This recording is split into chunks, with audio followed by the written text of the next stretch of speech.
For millions of years, our planet has been floating in space.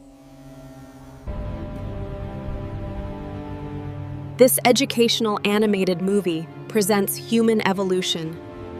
Millions of creatures have lived on its surface, but only humans developed reason.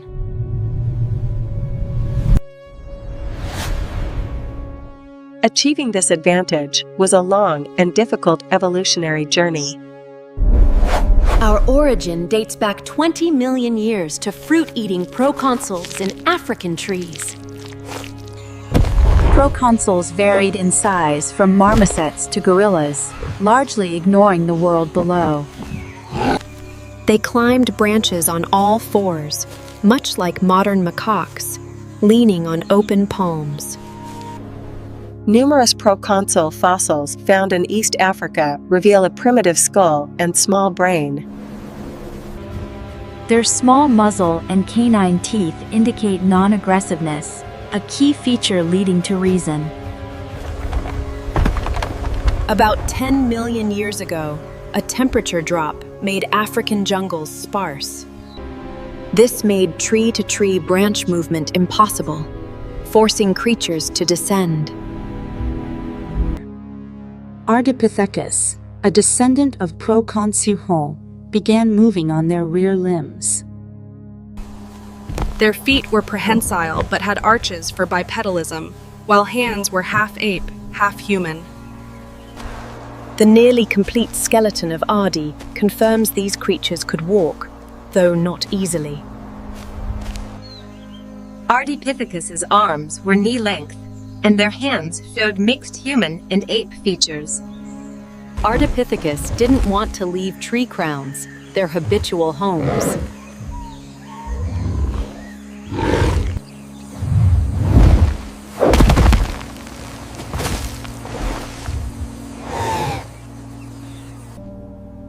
They were indeed the intermediate between humans and apes, mediating features of both.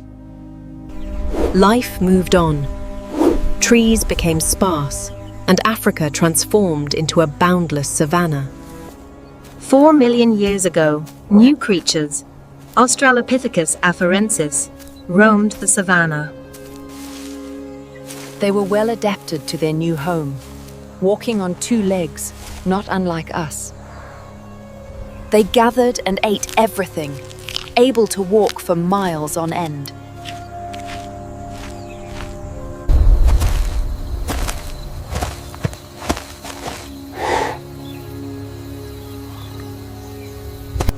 Moreover, they were curious, always exploring their surroundings.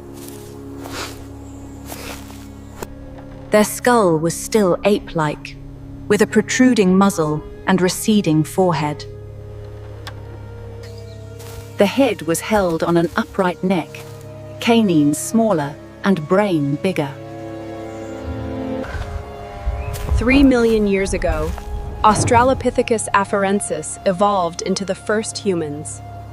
Around 2.5 million years ago, our ancestors crossed the Rubicon of brain size, reaching 700 grams. This first representative of our genus, Homo habilis, was the first to make stone tools.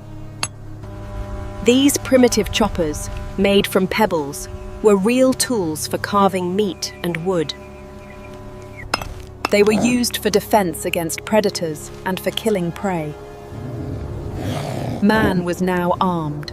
Life in the trees was left for good, and the savanna promoted forward movement. Our love for travel and exploration perhaps dates back to those times.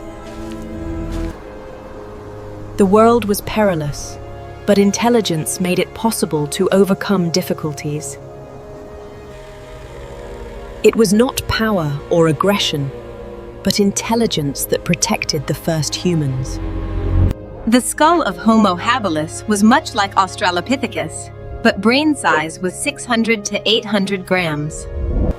Around 1.5 million years ago, a new species appeared, Homo ergaster, working man. They became the terror of the African savanna. Spears and stone tools were an unprecedented phenomenon. Even the fiercest animals weren't safe from harm. Man became a hunter. Cut marks on animal bones are visible evidence of a new stage in our evolution. Possibly, this is around the same time humans first discovered fire, though evidence is rare. The ape-like legacy in the skull was now in the past. But their jaws were still large, and brains twice as small as ours. Their height and build were exactly like modern humans. They settled all over Africa. The planet didn't give man a hearty welcome. Nature should not be underestimated.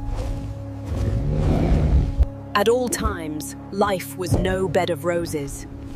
Human remains bear witness to predators' teeth. Yet it was hardship that engendered and fostered reason.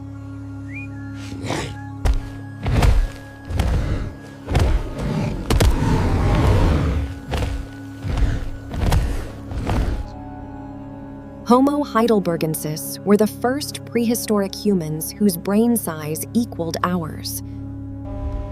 Although their faces were still savage, their eyes shone with the renewed light of reason. They built shelters, buried their dead, and created the first objects of art.